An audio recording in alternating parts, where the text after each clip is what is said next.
لحن کے معنی آتے ہیں لہجہ، اور قول کے معنی بات، طرز کلام جسے ہم کہتے ہیں۔ جس آدمی کے دل میں نفرت ہوگی اس کے کلام کے اندر، اس کے طرز ادا میں ایک قسم سے دوری ہوگی، بعد ہوگا، اپنائیت نہیں ہوگی، غیریت ہوگی، عظمت نہیں ہوگی، نفرت ہوگی۔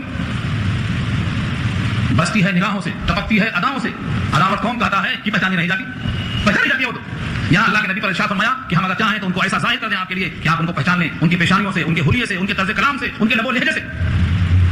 اور نور نبوت اور نور فراست جو اللہ نے دے رکھا ہے، اس وعدے کے بغیر بھی آپ دیکھیں عام مومن کے بارے میں اللہ کے حبیب کا ارشاد ہے کہ مومن کی فراست سے بچو کیونکہ وہ اللہ کے نور سے دیتا۔ اتقوا بفراست المؤمن فانه ينظر بنور اللہ۔ اب مجھے بتائیے جس نبی کا ارشاد یہ ہو کہ مومن اللہ کے نور سے دیتا ہے، اس کی فراست سے بچو، جس پر ایمان لانے والے کا یہ حال ہے، اس ذات آنے کا کیا مقام ہوگا جہاں نور نبوت ہے، جن کو اللہ نے نبیوں کا امام بنایا، نبیوں کا نبی بنایا اور اپنا محبوب بنایا، ان کی فراست کا کیا عالم تھا؟ کیا وہ نہیں پہچان سکتے تھے؟ یہ وعدے کے بغیر بھی آپ پہچانتے تھے، لیکن سچ وہی ہے آپ کی رحمت کا تقاضا تھا، کسی کو سوا آپ دیکھ نہیں سکتے تھے۔ آپ اگر جمع کریں گے ایسی آیتوں کو اور ایسی حدیثوں کو جن میں حضرت عمر نے کہا ہو اللہ کے نبی اجازت دے دو گردن مار دو اس کی، اور آپ فرماتے نہیں عمر ٹھہرو، لوگ کہیں گے یہ تو اپنوں ہی کو مارنا شروع کر دیے۔ پہچانتے تھے آپ، موقع دیتے تھے آپ، اور ایک دو موقع نہیں ہے، آپ ان کو جمع کریں گے تو بے حساب حدیث ملے گی آپ۔ تو اللہ کے نبی کی رحمت جانتے ہوئے بھی، پہچانتے ہوئے بھی، جن لوگوں نے آپ پر جادو کیا تھا اور آپ نے ان جادوگروں کے نام معلوم کر لیے تھے فرشتوں کے ذریعے سے، کیا آپ نے ان سے انتقام لیا تھا؟ جس نے زہر دیا تھا ان سے آپ نے انتقام لیا تھا؟ کیا اس نے اقرار نہیں کیا تھا؟ اقرار کیا تھا اس خاتون نے، لیکن نبی رحمت نے کہا نہیں، انتقام اپنے ذات کے واسطے نہیں۔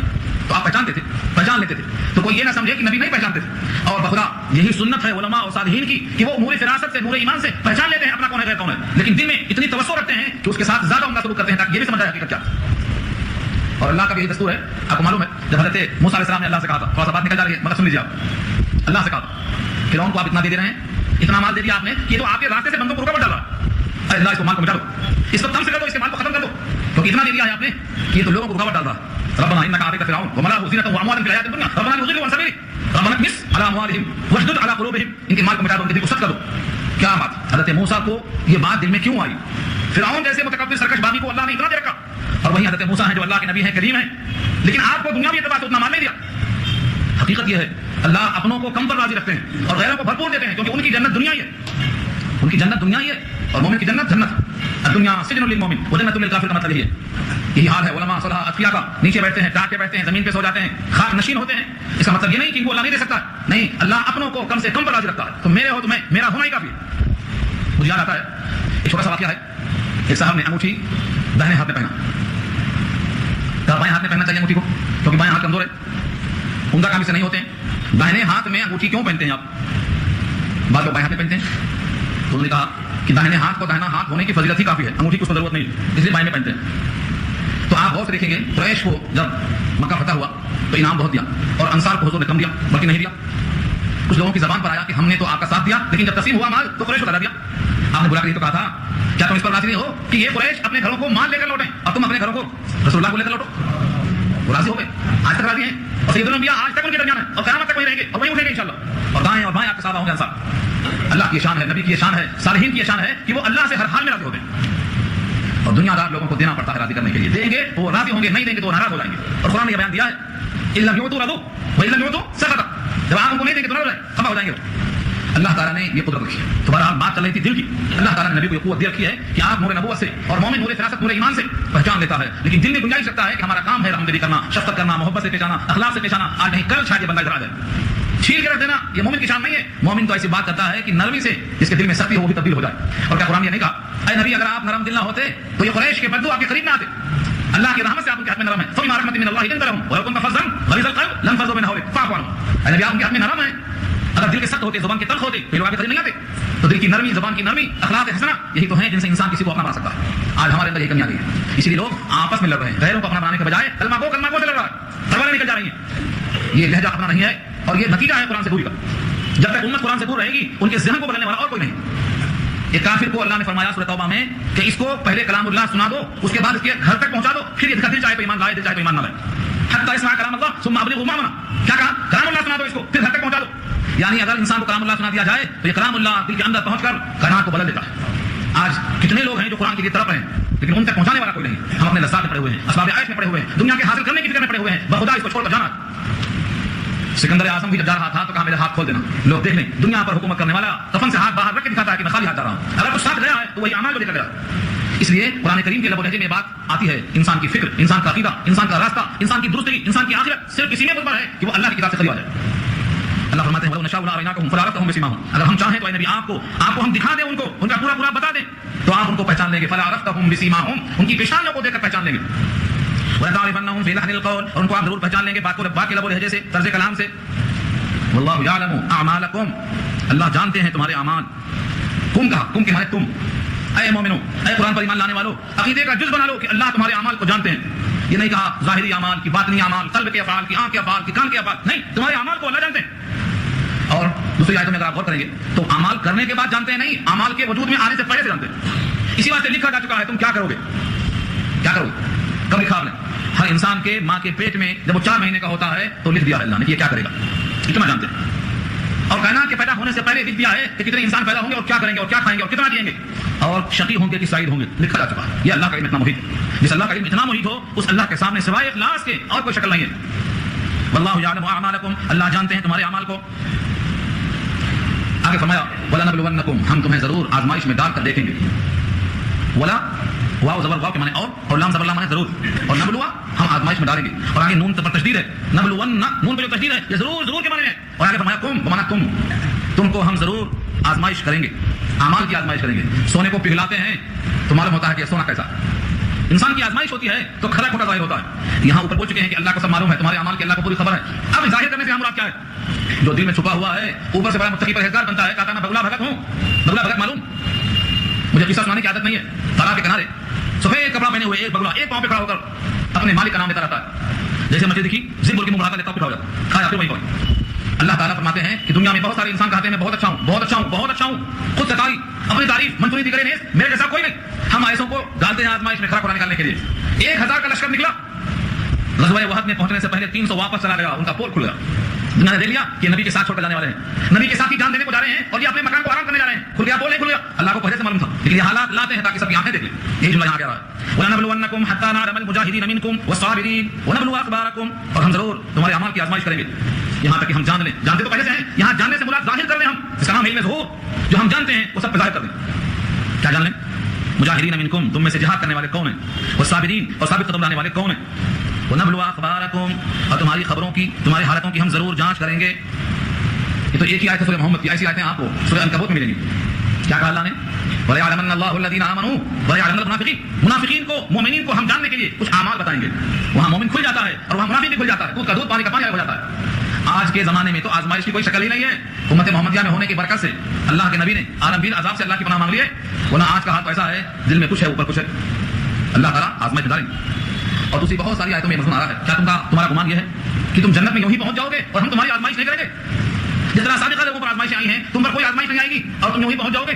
سوچو اگر آزمائش انبیاء پہ آئی ہے، سید الانبیاء پہ آئی ہے، صحابہ پہ آئی ہے اور وہ اپنی آزمائش میں کھڑے نکلے ہیں، اگر ابراہیم خلیل اللہ کی آزمائش ہوئی ہے وہ کھڑے نکلے ہیں، تم میں کون سا سرخاب کا پر لگا ہے کہ تمہاری آزمائش ہی نہیں ہوگی؟ ام حسبتم ان تدخلوا الجنة ولما يأتكم مثل الذين خلوا من قبلكم مستهم الباساء والضراء وزلزلوا، جھجھوڑ دیے گئے، یہاں تک کہ دل اچھل کے حلقوم میں آ رہا تھا۔ آزمائش ہوتی ہے اور ہر ایک کی آزمائش اس کے قوت برداشت کے لحاظ سے ہوتی ہے۔ جن کا مقام اونچا تھا ان کی آزمائش بھی سخت، اور جن کا مقام بہت کمزور ہوتا ان کی آزمائش چھوٹی ہوتی ہے۔ گھوڑ دوڑ مقابلہ ہوتا، جن گھوڑوں کی تضمیر کی گئی ہے ان کی دوڑ کی جگہ لمبی ہوتی ہے، دور تک دوڑاتے ہیں، اور جن گھوڑوں کی تضمیر نہیں ہوئی ہے ان کو مضبوط نہیں بنایا گیا ہے، ان کی گھوڑ کی جگہ دوڑنے کی جگہ کم ہوتی ہے۔ آپ ایک بچے کا امتحان لیتے ہیں تو لڈو دے کے مانگتے ہیں، اللہ بھی تمہارا امتحان لیتے ہیں تو کہتے ہیں یہ مال تمہارا نصاب تک پہنچ گیا، گھر پہ تو غریب کو تمہاری آزمائش ہے۔ اللہ تعالیٰ ہر بندے کی آزمائش احکامات سے ہی لیتے ہیں، ان احکامات کی پابندی کرنے والا کامیاب ہوتا ہے۔ تو فرمایا ہم تمہارے ثابت قدم رہنے کے لیے ہم تم کو ضرور ڈالیں گے آزمائش میں۔ ان الذين كفروا وصدوا عن سبيل الله وشاقوا الرسول، بے شک جنہوں نے کفر کیا اور روکا اللہ کے راستے سے اور مخالفت کیا رسول کی، من بعد ما تبين لهم الهدى، بعد اس کے کہ ان کے واسطے ہدایت کا راستہ واضح ہو چکا۔ ہاں یہ کون لوگ تھے؟ جنہوں نے کفار قریش کا ساتھ دیا، ان کو کھانا کھلایا، نبی سے معاہدے کے باوجود ان کی خلاف ورزی کی، اور اندر اندر جاتے تھے کہ یہ کفار ایمان والوں کو پیس کے رکھ دیں تاکہ ہمارے سامنے کوئی سختی کا موقع ہی نہ آنے پائے۔ اسی لیے غزوہ خندق کے بعد ہتھیار اتارے بغیر خیبر پہنچے اور ان کا مقابلہ کرنے کا اللہ نے حکم دے دیا تھا۔ جتنے بھی لوگ اللہ کے نبی کی مخالفت میں ہیں اور روکا انہوں نے اللہ کے راستے سے اور کفر کرتے رہے وہ، حالانکہ ان کے سامنے حق واضح ہو چکا تھا، ان کو ایک ہی جواب ہے لن یضر اللہ شیئا، وہ اپنے مخالفت سے اور اپنے کفر سے اور راستے سے روکنے سے اللہ کا نقصان کچھ بھی نہیں کر سکیں گے۔ لن یضر اللہ شیئا، اللہ ہرگز تمہارے لیے ایسا موقع نہیں دے گا کہ تم ضرر پہنچا سکو، البتہ اس مخالفت رسول اور کفر کی وجہ سے تمہارے سارے اعمال حق ہو جائیں گے۔ وسيحبط اعمالهم، اور قریب حق کر دیے جائیں گے ان کے اعمال، ان کی کوششیں مٹا دی جائیں گی۔ کافر بھی کچھ اچھے کام کرتا ہے، وہ سمجھتا ہے کہ میں اچھا کر رہا ہوں، لیکن یہ کفریہ دور کا عمل جتنا بھی نیک ہو ان کو اللہ تعالیٰ باطل کر دیں گے، اس کا صلہ نہیں ملنے والا، کیونکہ وہ غدار کی لسٹ میں ہے۔ غدار آدمی کتنا ہی عمدہ کام کرے، غداری کے جرم میں سب کا سب ختم ہو جاتا ہے۔ مومن ماننے والا اور کافر انکار کرنے والا، جس کی پوری بات پہلے سن چکے ہیں آپ۔ جب آپ کو معلوم ہے کہ کافر کے اعمال حق ہو جائیں گے اور سارے کافر مل کر اللہ کا کچھ بگاڑ نہ سکیں گے، تو اے ایمان والو تم ان کی طرف مائل کیوں ہو؟ تم تو اللہ کی اطاعت پر آ جاؤ، رسول کی اطاعت پر آ جاؤ۔ یہاں سے خطاب شروع ہوتا ہے ایمان والوں سے، یا ایھا الذین آمنوا، اے جو ایمان لائے ہو، اطیعوا اللہ، اللہ کی اطاعت کرو، واطیعوا الرسول، اور رسول کی اطاعت کرو، ولا تبطلوا اعمالکم، اور اپنے اعمال کو باطل مت کر لو، یعنی کفر کر کے، رسول کی مخالفت کر کے، اسلام کا راستہ روک کر کے اپنے عمل کو باطل مت کر لو۔ اس ایک آیت سے کئی مسئلے پیدا ہوتے ہیں، کئی مسائل کا استعمال ہوا ہے، لیکن ہر بات ہر جگہ نہیں کہی جاتی ہے، کیونکہ اللہ کے نبی کا ارشاد بار بار سامنے رہتا ہے کہ لوگوں سے بات کرو ان کے عقل و فہم اور ادراک کے مطابق۔ اس آیت سے جو باتیں معلوم ہوتی ہیں ظاہر رائے وہ ہمارے سامنے پیش کر رہے ہیں۔ پہلی چیز تو یہ کہ اللہ تعالیٰ نے 2 مرتبہ اطیعوا کا استعمال کیا، اطیعوا اللہ والرسول نہیں کہا، اطیعوا اللہ واطیعوا الرسول، اللہ کی اطاعت کرو اور رسول کی اطاعت کرو، دونوں کو الگ الگ حکم دیا۔ ایک طبقہ ہے جو حدیث کا منکر ہے، نام رکھ لیا ہے اہل قرآن، حقیقی نام کیا ہے؟ منکرین حدیث، رسول اللہ کی حدیث کو نہیں مانتے، رسول اللہ کے قول کو نہیں مانتے۔ مجھے بتائیے یہ قرآن کریم کی اطاعت کرنے کی آپ کو کس نے ترغیب دی ہے؟ پہلے قرآن ہے کہ پہلے حدیث ہے؟ یہ پورا قرآن کس پر نازل ہوا؟ سید الانبیاء کے دل پہ، آپ نے زبان سے نکالا، اور جو آپ کی زبان سے نکلتا ہے اسی کا نام حدیث ہے۔ یہ پورا قرآن نبی کی زبان سے نکلا ہے، تو کیا یہ حدیث ہے؟ جب نبی نے کہا کہ یہ میرا کلام ہے، یہ اللہ کا کلام ہے، تو آپ کو معلوم ہوا کہ یہ حدیث ہے یا قرآن ہے؟ کس کو قرآن دیا گیا ہے؟ نبی کی طرف سے، سید الانبیاء کے دل پہ نازل ہوا ہے۔ تو یہ قرآن پہلے حدیث ہے کیونکہ دل پہ نازل ہوا آپ کے، اور آپ نے زبان سے ادا کیا اور کہا کہ یہ کلام الہی ہے اور یہ میرا کلام ہے، اور جو فرمایا اللہ کا کلام میرے کلام کو کینسل کر دیتا، لیکن میرا کلام الہی کو کینسل نہیں کر سکتا۔ کلام اللہ ینسخ کلامی وکلامی لا ینسخ کلام اللہ۔ قرآن کریم کے ذریعے سے ہم حدیث کو منسوخ کر سکتے ہیں، لیکن منسوخ کرنے کا بھی مقام اور جگہ اور فہم اس سب کو نہیں معلوم۔ تو اس جملے سے ہمیں 2 بات یاد کرنا ہے، اطیعوا اللہ سے مراد کیا ہے اور اطیعوا الرسول سے مراد کیا ہے۔ اطیعوا اللہ سے مراد اللہ کی اطاعت ہے، اور اطیعوا الرسول سے مراد رسول کی اطاعت ہے۔ اور رسول کس کی اطاعت کرتے تھے؟ قرآن کی اطاعت کرتے تھے۔ آپ نے خود کہا ہے سورہ یونس پارہ 11 میں، ان اتبع الا ما یوحى الی، میں اتباع کرتا ہوں جو مجھ پر اللہ کی وحی آتی ہے، میں وحی کی اتباع کرتا ہوں۔ اب یہاں ایک گروہ ہے جو وحی کی 2 قسم ماننے کو تیار ہی نہیں ہے، کہتا وحی کی ایک ہی قسم ہے، وہ ہے قرآن، بڑے ادب کے ساتھ، بڑے اتباع کے ساتھ وہ مستحق سمجھانے کے، کیونکہ وہ بھٹک چکے ہیں۔ قرآن کریم کی ایک آیت ہے سورہ نجم پارہ 27 کی، وما ينطق عن الهوى ان هو الا وحی یوحى، کہ سید الانبیاء جب بھی زبان چلاتے ہیں تو دل کی خواہش سے نہیں بولتے، اللہ سے جو حکم ملتا ہے اسی کو بولتے۔ یہ آیت ہے، اگر آپ اطیعوا اللہ میں قرآن کو لے کر قرآن کو مانتے ہیں تو قرآن کی یہ آیت تقاضا کرتی ہے کہ سید الانبیاء کے زبان سے نکلا ہوا ہر بول وہی ہے۔ جب وہ کہہ دیں کہ یہ قرآن اللہ کے لفظ کا مجموعہ ہے تو وہ قرآن ہے، وہ بھی وہی۔ اور جب کہہ دیں اپنے کسی گفتگو کے موقع پر کہ تم جلدی آ جاؤ، تم ایسا کھانا کھاؤ، تم ایسا سو جاؤ، تم یہ پڑھ لیا کرو، تو یہ بھی وہی ہے۔ اس کی تلاوت نہیں ہوتی غیر مطلوب، اس کی تلاوت ہوتی ہے مطلوب۔ تو وہی کی 2 قسمیں ہمیں کہاں سے ملی؟ حدیث سے نہیں، قرآن سے ملی۔ حدیث میں وضاحت ہے، جو طبقہ حدیث کو نہیں مانتا ہم کہتے ہیں تو قرآن بھی نہیں مانتے، اس لیے کہ قرآن کہتا ہے وما ينطق عن الهوى، سید الانبیاء جو بولتے ہیں وہ اللہ کی طرف سے وحی آتی تب بولتے ہیں۔ کتنے سوالات سن چکے آپ؟ عبداللہ بن سلام نے پوچھا حضور پاک سے، آپ نے کہا ٹھہرو کیا سوال ہے؟ سوال سنا، جواب دے دیا، جواب کہاں سے دیا؟ ابھی جبریل نے میرے کان میں بتا دیا جواب یہ ہے۔ تو جبریل جو لے کر کے آتے ہیں وہی لے کے آتے ہیں، جبریل امین وہی لے کے آتے ہیں تو آپ جواب دیتے ہیں۔ یہ سوال جواب عبداللہ بن سلام کا قرآن میں ہے نہیں ہے، تو وہی ہوا کہ نہیں ہوا؟ تو وہی کی 2 قسمیں ہمیں ماننا پڑے گا، ایک وہی جو مطلوب ہے قرآن کی شکل میں، اور ایک وہی جو غیر مطلوب ہے حدیث کی شکل میں، اور وہ دونوں کہاں سے نکلی ہے؟ نبی کی زبان سے۔ اور دونوں نکلوایا کس نے؟ اللہ نے خود فرمایا ہے نبی کی زبان پر جو کچھ نکلتا ہے ہم وہی فرماتے ہیں، خود سے آپ نہیں بولتے۔ تو اب اللہ کی اطاعت میں مراد کیا ہے؟ اطیعوا اللہ، اللہ کی اطاعت کرو، اطیعوا الرسول، رسول کی اطاعت کرو، قرآن اور سنت۔ اطیعوا اللہ میں قرآن اور اطیعوا الرسول میں سنت۔ پھر یہاں ایک اور فرق تھوڑا سا، قرآن کی ایک آیت ہے من یطیع الرسول فقد اطاع اللہ، جو رسول کی اطاعت کر لے سمجھ لو اس نے اللہ کی اطاعت کر لیا۔ اس کا الٹا کہ جو اللہ کی اطاعت کر لے سمجھو رسول کی اطاعت کر لیا، یہ نہیں ہے۔ کیوں نہیں ہے؟ کیونکہ اصل اطاعت اللہ کی کرنا، اصل مطاع مطلق اللہ کی ذات ہے، لیکن اللہ کے حکم سے نبیوں کی اطاعت کی جاتی ہے۔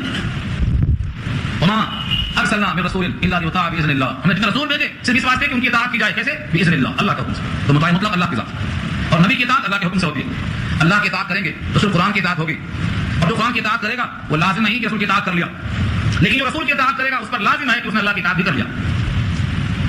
قرآن کریم کا لہجہ ومن یطیع الرسول فقد اطاع اللہ، جس نے رسول کی اطاعت کر لیا اس نے اللہ کی اطاعت کر لیا، کیونکہ رسول نے جو کچھ کیا ہے وہ اللہ کی اطاعت ہی ہے۔ اس کا مطلب کیا ہوا؟ عموم خصوص من وجہ، نسبت ہے، ہر کوا کالا ہوتا ہے لیکن ہر کالی چیز کوا نہیں ہوتی، ہر مومن مسلم ہوتا ہے لیکن ہر مسلم مومن نہیں ہوتا، بعض مسلم منافق ہوتا ہے، یہ نسبت ہے۔ تو ہر وہ شخص جو رسول کی اطاعت کر لے گا وہ اللہ کی اطاعت کر لے گا، لیکن جو صرف اللہ کی اطاعت کرنا چاہے گا رسول کو چھوڑ دے گا وہ رسول کی اطاعت نہیں کرے گا۔ اور اللہ نے فرما دیا ہے اگر کوئی نبی کی ہو بہو نقل کر لے گا تو کامیاب ہوگا، اور نبی کی نقل نہیں کرے گا تو کامیاب نہیں ہوگا۔ وَإِن تُطِيعُوهُ تَهْتَدُوا، اگر تم نبی کی اطاعت کر لو ہدایت پا جاؤ گے۔ تو من یطیع الرسول فقد اطاع اللہ، یہ درست اور جو اللہ کی اطاعت کرے گا صرف اور صرف نبی کو چھوڑ کر، اس کا ایمان ناقص ہوگا. وہ لا الہ الا اللہ پر عمل کرے گا اور محمد رسول اللہ پر عمل نہیں کرے گا. یہاں آ کے پکڑا جائے اور یہ بندگی قابل قبول نہیں ہے. قرآن میں اللہ نے کئی مقام پہ کہا ان کنتم تحبون اللہ فاتبعونی، اگر تمہیں اللہ سے محبت ہے تو میری اتباع کر لو. میری اتباع اگر تم کر لو تو سمجھ لو کہ واقعی تم اللہ سے محبت کرتے ہو. یہ ہے ترازو. تو یہاں سے جتنے اہل قرآن سے اکھڑ جائیں گے، اہل قرآن پر لازم ہے کہ وہ رسول کی اطاعت کے بغیر اللہ کی اطاعت نہیں کر سکتے. ان کو وہی کی دو قسمیں اگر نہیں ماننا ہے تو سورہ نجم کی آیت نمبر 3 کی تفسیر کا جواب لکھ کر کیا ہوگا مطلب. وما ينطق عن الهوى، نبی جو بولتے ہیں وہ وہی سے بولتے ہیں. بی بی عائشہ سے بات کیا رات میں، وہ کلام اللہ میں نہیں ہے، وہ بھی وہی ہے. جتنے لشکروں کو آپ نے بھیجا، جو ڈائریکشن دیا، سب قرآن کریم میں موجود نہیں ہے، وہ بھی وہی ہے. نماز کے مسائل بتایا آپ نے، سب وہی ہے. ان وہی کو مانے بغیر اسلام پر عمل کرنا ممکن نہیں ہے. ان کا دعویٰ ماس کام پھیلی ہے. آگے فرمایا ولا تبطلوا اعمالکم، اپنے اعمال باطل مت کرو. اس میں بہت سے مسائل ہیں باریک باریک. ایک آدمی 2 رکعت کی نیت باندھتا ہوا کھڑا ہو گیا، ثنا پڑھ کے سورہ فاتحہ پڑھ کے نیت توڑ دیا. تو اس نے کیا کیا؟ 2 رکعت نیت سے جو عمل شروع کیا تھا اس نے اپنے عمل کو توڑ کے کیا کر دیا؟ باطل کر دیا. امام اعظم فرماتے ہیں اگر کوئی آدمی 2 رکعت کی نیت باندھ لے نفل پھر توڑ دے تو اب 2 رکعت نماز پر ذمہ واجب ہو جاتی ہے، کیونکہ ابتداء عمل اللہ نے منع کیا. یہاں پر میں نے روزہ رکھا، روزے کی نیت کر دیا پھر توڑ دیا، روزہ واجب ہو گیا. اپنے عمل کو جو پہلے سے آپ کے ذمہ واجب نہیں تھا نیت کر کے آپ نے واجب کر لیا. نفل کی نیت کوئی کر لے تو واجب ہو جاتی ہے. یہ تو میں نے موٹا سا مسئلہ بیان کیا ہے، اس پر آپ جائیں گے تو بہت سے مسائل لکھ لیں گے آپ. ایک بات یہ بھی ہے اگر بندہ بہت سارے اعمال کرتا ہے لیکن نبی کی مخالفت کرتا ہے تو اس کے اعمال باطل ہو جائیں گے. حق عمل کا اندیشہ، اطیعوا اللہ و اطیعوا الرسول دونوں چیزیں ہیں. اسے سے نکلا ہے قرآن اور سنت. اور یہی حضور پاک نے کہا میں دنیا سے جا رہا ہوں لیکن تمہارے درمیان 2 چیزوں کو چھوڑ جا رہا ہوں، اگر تم ان کو پکڑ لو گے تو گمراہ نہیں ہوگے. ترکت فیکم امرین لن تضلوا ما تمسکتم بہما کتاب اللہ و سنت. میری سنت کو کتاب اللہ کو پکڑ کرنا، یہی 2 چیزیں یہاں مراد ہیں. آج جو بھی دنیا میں انسان قرآن کو اور سنت کو لے کے چلے گا وہ کامیاب ہوگا، اور جو قرآن کے ساتھ خواہشوں کو لے کر چلے گا وہ خواہشات کا بندہ ہو کر رہ جائے گا. سنت کے بغیر قرآن کی کوئی شکل نہیں بننے والی ہے. قرآن کریم کو منمانی انداز سے سمجھنے کی کوشش کرنا یہ گمراہی ہے. یہ کسی کو اختیار نہیں دیا ہے کہ جس نے قرآن نازل کیا ہے، جس پر نازل کیا ہے، ان دونوں کی مرضی کے بغیر اس کلام سے جو چاہے پیسہ لے لیں. تفسیر کہتے ہیں بیان مراد اللہ المتکلم، جو اس کلام کا متکلم ہے اللہ ہے، اس کی بیان سے مراد کیا ہے وہ وہی جانتا ہے جس پہ نازل کیا گیا ہے. اس نے واضح کر دیا، اس کو آپ چھوڑ کے الگ بنا لیتے ہیں، یہ برائی ہے. اللہ تعالیٰ ایسے انسانوں کو ہدایت دے دے جو نبی کی سنت کے بغیر قرآن سمجھنا چاہتے ہیں، ان کے بعد دل کی راہیں کھول دے. آگے فرمایا ان الذین کفروا وصدوا عن سبیل اللہ، بے شک انہوں نے کفر کیا اور روکا اللہ کے راستے سے. سدا سدو روکنا، سدودا رکاوٹ، سدا اللہ کے راستے سے روکا. ایک تو خود کفر کیا، دوسرے لوگوں کو کفر کی دعوت دی، اسلام سے روکتے رہے. ثم ماتوا وهم کفار، پھر مر گئے اس حال میں کہ وہ کافر ہی ہیں، یعنی حالت کفر کے اندر موت آ گئی. اللہ فرماتے ہیں فلن یغفر اللہ لهم فلن یغفر اللہ لهم، ہرگز اللہ ان کی مغفرت نہ کرے گا، ان کو کبھی نہ بخشے گا. لن یغفر، ہرگز ان کی بخشش نہیں کرے گا. اس کے لیے ہے جو کفر کرے اور اللہ کے راستے سے روکے اور حالت کفر کے اندر مر جائے، اس میں اصل جو ہے وہ کفر ہے. بقیہ راستے سے روکنا یہ مزید شدت ہے. اگر صرف کافر ہو کے مر جائے تب بھی بخشش نہیں ہے، کسی کو نہیں روکا تب بھی حکم ہوئی ہے. یہ چیزیں کیا ہیں؟ یہ اضافت بیانیہ ہیں. کفر کرنے پر ہی اگر وہ حال میں مر جائے تو اس کی بخشش نہیں ہے. یہ والا فرمایا اللہ جب کافر ہو کر مرے گا بخشش نہیں ہوگی، اور مومن ہو کر مرے گا تو انعامات سے نوازا جائے گا. تو اللہ کے بندوں تم کافروں کی طرف کمزوری کا مظاہرہ کر کے صلح کیوں پکار رہے ہو؟ تمہیں تو اپنے موقف پہ ڈٹنا چاہیے. آگے فرمایا فلا تہنوا وتدعوا الى السلم، فلا تہنوا سو ہمت مت ہارو. تہنوا تہاؤن وہاں کے معنی کمزور ہونا، کمزوری کا مظاہرہ مت کرو، ہمت مت ہارو، بزدلی مت کرو. وتدعوا الى السلم، اور لوگوں پکارنے صلح پکارنا یہ مومن کے لیے نہیں ہے. مومن کو جب دونوں حال میں اگر جیے گا تو غازی بنے گا، اجر پائے گا، مال غنیمت پائے گا، اور اگر قتل کر دیا جائے گا تو جنت میں اکرام سے منوایا جائے گا. تو دونوں حال میں اس کو فائدہ ہی فائدہ ہے. تو پھر یہ مظاہرہ سستی کا کیوں ہو رہا ہے؟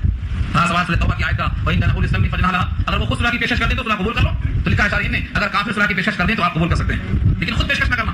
ہاں البتہ بعض شارحین نے یہ بھی لکھا ہے کہ اگر حالات مسلمانوں کے مفاد میں ہوں، قومیت کا فائدہ ہو اور صلح کرنے ہی میں عافیت ہو تو آپ صلح کر سکتے ہیں. لیکن کمزور، پستی، بزدلی، اپنے دنیاوی خواہشات کو تکمیل کو پورا کرنے کے بعد صلح کرنا چاہتے ہیں تو منع کر دیا اللہ نے. صلح کرنا معلوم نہیں ہے لیکن پس ہمتی کا مظاہرہ کرنا منع. آگے فرمایا وانتم الاعلون، تم ہی غالب ہو، تم ہی بلند ہو. انتم الاعلون، تم ہی غالب رہو گے. تم غالب کیسے رہو گے؟ کیونکہ تمہارے ساتھ اللہ ہے. اگلے رکوع میں آ رہا ہے واللہ معکم، اللہ تمہارے ساتھ ہے. اور اللہ غلبے والا ہے، اس کی صفت میں عزیز ہے، غالب. جب اللہ غالب ہے تو مغلوب نہیں ہو سکتا، اور جن کے ساتھ اللہ ہو وہ بھی بندہ مغلوب نہیں ہو سکتا.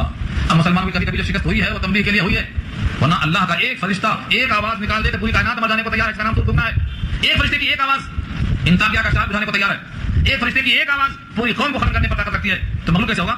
اصل قصہ یہ ہے اگر تم مومن نہیں ہو، تمہارے اندر ایمان کمزور ہے، اخلاص میں کمی ہے، تو اللہ آزمائش کرتے ہیں جانچنے کے لیے. یہ فرمایا واللہ معکم، اللہ تمہارے ساتھ ہے. ولن یترکم اعمالکم، اور اللہ ہرگز تمہارے اعمال کم نہ کرے گا. اعمال نہ کم کرنے کا مطلب کیا ہے؟ تمہارے اعمال اللہ کم نہ کرے گا تو کیا مطلب؟ تمہارے اعمال پر صلہ دینے میں اللہ کمی نہیں کرے گا. تم نے سبحان اللہ کہا، اس کا صلہ نہیں ملا، نہیں، ایسا شکوہ کرنے کا موقع نہیں ملے گا. تم نے نمازیں پڑھی، تم نے 4 آنے خیرات دیے، تم نے اللہ کے نام پہ کھانا کھلا دیا، تم نے کسی کو پانی پلا دیا، تمہارے اعمال میں اللہ کمی کر دیں مطلب تمہارے اعمال کے صلہ دینے میں اللہ کمی کر دیا نہیں ہو سکتا. تم کر کے بھول جاؤ گے. ہم لکھ کے محفوظ کرتے ہیں. ایک سجدوں کا ثواب ملے گا، ایک سبحان اللہ کا ثواب ملے گا، اللہ بولنے کا ثواب ملے گا.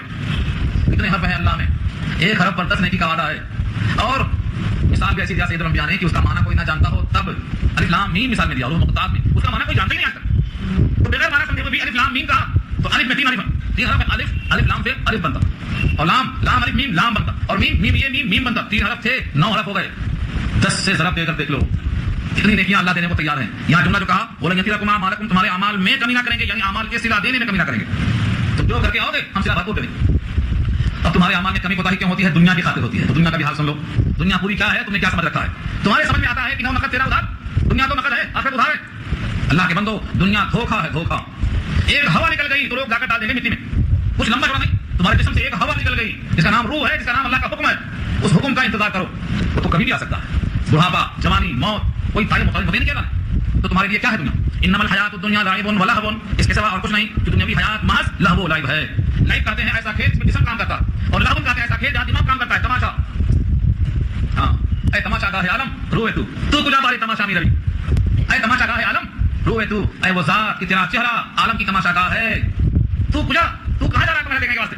تو کجا باری تماشا می روی، مومن تو سارے عالم کی تماشا گاہ خود ہے، تمہیں کہاں جانا موقع تمہارا دیکھنے کے واسطے؟ کہاں گئے بھائی؟ تماشا دیکھنے گئے، تفریح کرنے گئے، چھٹیاں گزارنے چلے گئے، دن گزارنے کو دیا گیا ہے، دن میں تو جنت کمانے کو دیا گیا، صحابہ دن میں گھوڑے پر سوار اور رات میں مسلح پر سوار، ہاں رہبان باللیل و فرسان بالنہار، دن آیا تو گھوڑے پہ اور رات آئی تو مسلح پہ۔ ہمارا حال کیا ہے؟ ہم تو رات بھر رہتے ہیں کہاں؟ اسکوٹر پہ، کہاں دعوت ہے، کہاں مشکلات جا رہے ہیں، وہ چمپا پیٹ جا رہے ہیں۔ اللہ کے بندو اتنا کھانا کیا ضروری ہے؟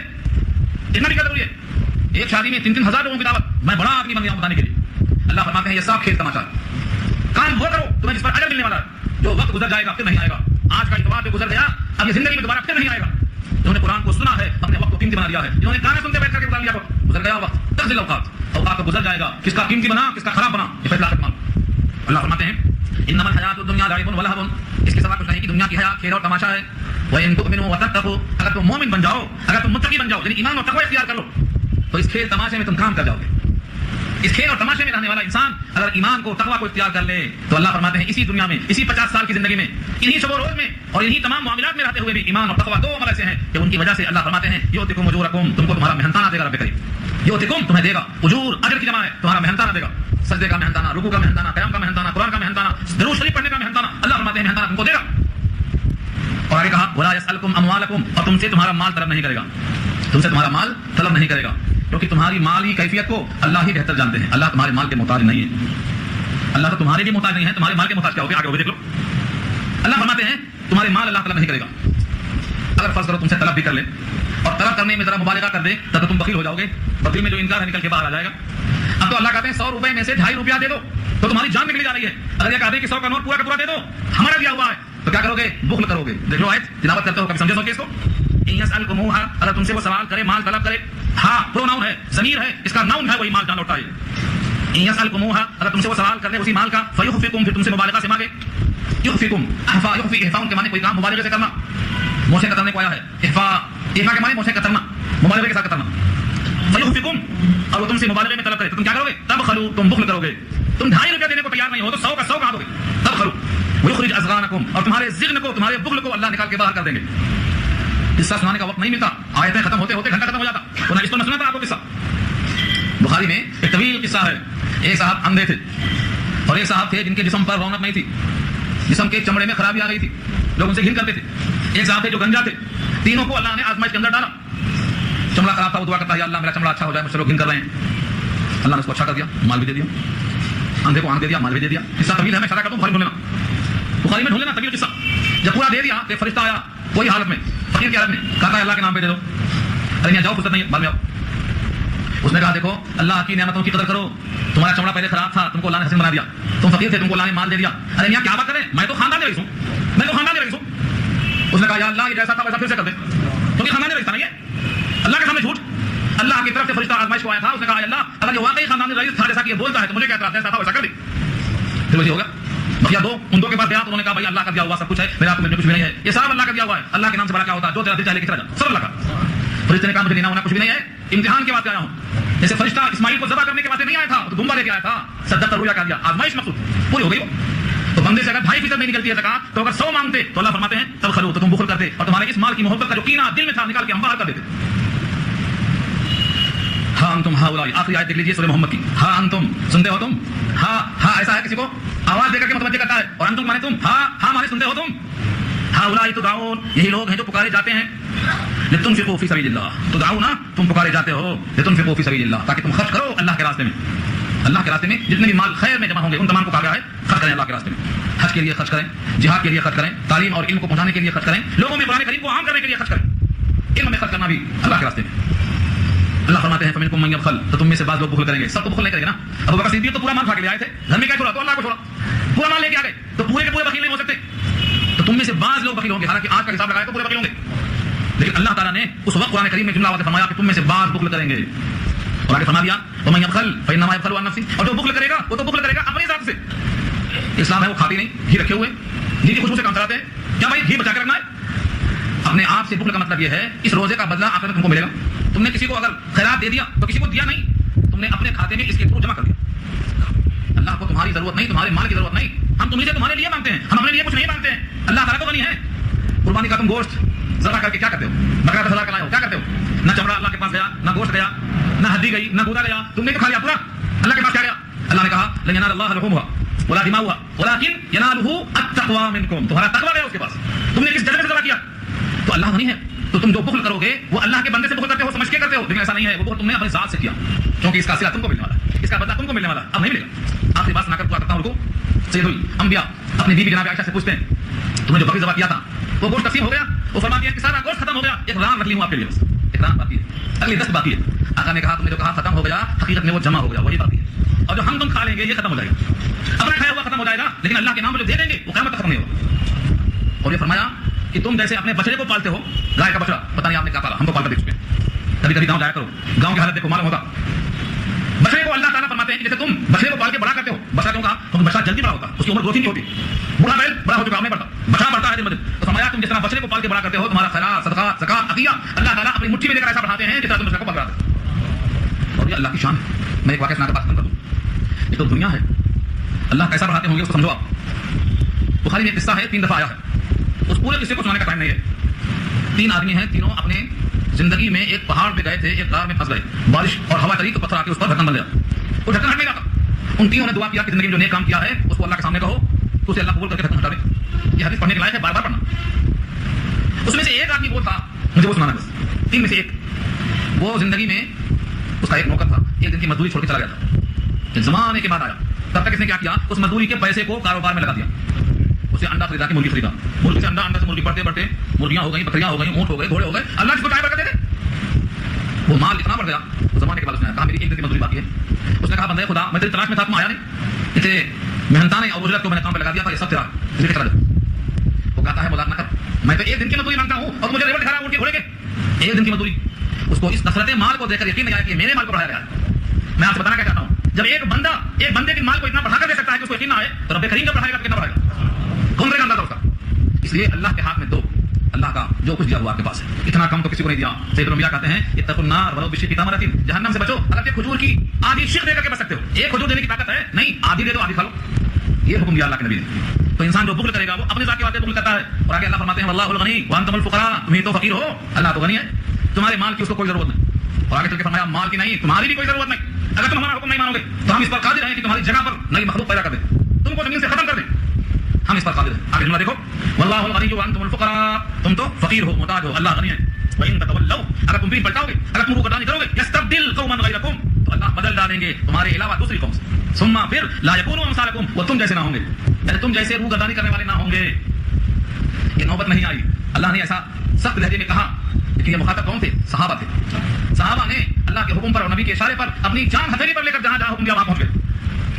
ہاں دشت و دشت ہیں، دریا میں چھوڑے ہم نے اور ظلمات میں دوڑا دیے گھوڑے ہم نے. جہاں بھی حضور پاک کا حکم آیا صحابہ نے نہیں دیکھا کہ ہماری تعداد کم ہے، ہمارے پاس اسلحہ کم ہے، ہمارے پاس کھانے کی قلت ہے.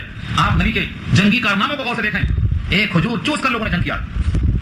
تو اللہ کے ساتھیوں میں اللہ تعالیٰ نے نبی کے ساتھیوں کو ایسی ہمت دی کہ یہ نوبت نہیں آئی. انہوں نے پوری طرح سے ہمت سے مقابلہ کیا. اور ایسی نذیر کہ پھر دنیا میں کوئی جماعت صحابہ کی طرح تیار ہو جائے یہ ممکن نہیں ہے. جو لوگ صحابہ کی عظمت کو نہیں جانتے وہ قرآن سے پوچھ لیں، سورہ توبہ آیت نمبر 100 سے پوچھ لیں، سورہ فتح کی آخری آیت سے پوچھ لیں. قرآن کریم میں خود اللہ نے صحابہ کی تعریف کی ہے، اتنی تعریف کی ہے کہ ان آیتوں کو جمع کیا جائے تو کتاب بنتی ہے مقام صحابہ، کتاب بنتی ہے شان صحابہ، کتاب بنتی ہے خط الغابہ فی معرفت صحابہ، کتاب بنتی ہے صحابہ کرام کی جنگی مارکے. صحابہ کرام نے کیا نہیں کیا. ایک صحابی پوچھتے ہیں کہ اللہ کے نبی اگر یہ ہمارے لیے خطاب ہے کہ تم اگر روگردانی کرو گے تو اللہ دوسری قوم پیدا کر دے گا، وہ تمہاری طرح نہیں ہوگی. وہ دوسری قوم کون ہوتی؟ وہ دوسری قوم کون ہوتی؟ آپ کے بغل میں بیٹھے ہوئے تھے سلمان فارسی رضی اللہ تعالیٰ عنہ. نبی صلی اللہ علیہ وسلم نے ان کی زبان پہ ہاتھ مار کے کہا اس کی قوم میں سے نکلیں گے، اس کی قوم میں سے نکلیں گے. پھر فرمایا کہ اگر علم سریا پہ ہوتا، سریا ایک تارے کا نام ہے، بہت اونچا تارا ہوتا، اگر علم سریا پہ ہوتا تو اس کی قوم کے کچھ لوگ ایسے ضرور ہوتے جو علم وہاں سے اٹھا کر لے آتے. مفسرین لکھتے ہیں کہ اس سے مراد امام اعظم ابو حنیفہ رحمۃ اللہ علیہ ہیں، کیونکہ دنیا میں فارس میں کوئی آپ سے بڑا قابل پیدا ہی نہیں ہوا جس کی عظمت کا حال نبی صلی اللہ علیہ وسلم بیان کر دیتے ہوں. آج ہمارے لوگ کہتے ہیں ہم اماموں کی بات کیوں مانیں؟ اماموں کی بات نہیں مانیں گے تو گمراہوں کی مانیں گے، کس کی مانیں گے؟ آخر جو قرآن و حدیث کی تشریح کرتا ہے اس کی بات کو نہیں مانیں گے تو آخر کس کی مانیں گے؟ اور اگر ان کی تشریح غلط ہے تو کیا گارنٹی ہے کہ تمہاری تشریح صحیح ہے؟ کیا گارنٹی اس کی؟ قرآن اور سنت کی تشریح اگر ان کی صحیح نہیں ہے اور ان کی صحیح نہ ہونے کی بنا پر اس کو ماننا شرک ہے تو پھر آپ کی بات ماننا شرک کیوں نہیں ہے؟ کیا وجہ ہے اس کی؟ قرآن کریم نے کہا ہے یوم ندعو کل اناس بامامہم، ہم قیامت میں تمام قوموں کو پکاریں گے ان کے اماموں کے ساتھ.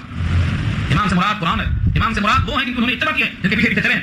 آج برائے ارض کا 80% حصہ امام اعظم کی اتباع کرتا ہے. جو لوگ چاروں امام کی اتباع نہیں کرتے ان کی تعداد تو اتنی قلیل ہے کہ جنت کی ایک صف میں بھرنے والے ہیں. جنت کی 120 صفوں میں سے 80 صفیں امت محمدیہ کا سردر ہے. امام اعظم کی اتباع کرنا، چاروں امام برحق ہیں، یہ مطلب نہیں کہ کبھی ان کی کریں کبھی ان کی کریں. اگر ہم چاروں کی اتباع کریں گے تو ہم فاحش کی اتباع کریں گے. دیکھیں گے یہاں زکات ہونے پہ واجب نہیں ہے ان کی اتباع کر لیں گے. جہاں آسانی دکھائی دے گی آسانی دیکھ لیں گے. تو آسانی پر عمل کرنے کا مطلب خواہش پہ عمل کرنا ہے، یہ درست نہیں ہے.